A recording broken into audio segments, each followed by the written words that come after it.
Tohle jdeme na Hakusan, což je Bílá hora, i na severu Japonska. Je Zdeněk přede mnou.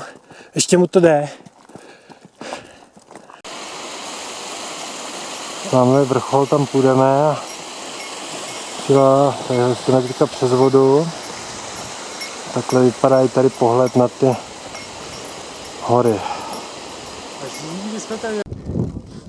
To jsme tady asi 2300 metrů teďka nad mořem.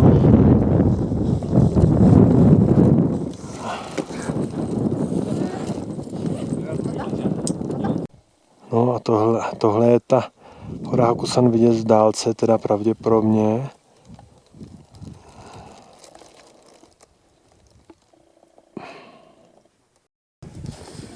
Oni nás nechají, konnichiwa.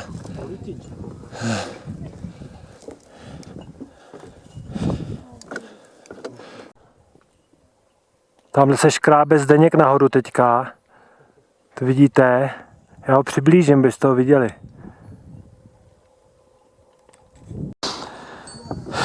Tak to je vrchol ty Hakusan 2700 asi nad mořem. Tamhle vidí dole, kde jsme lezli.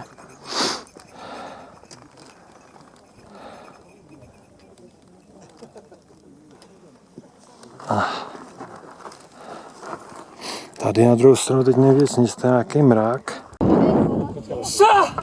Tohle je ten vrchol tady, 2700.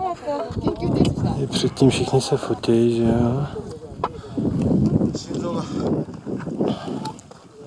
A tady tohle je hezký, no, to jsou ty jezírka dole. Teď se dá udělat ještě okruh, ale nemáme moc času, tak asi pojedeme zpátky, ale to je hezký tady, no. Tak a tady jdeme přes most zpátky.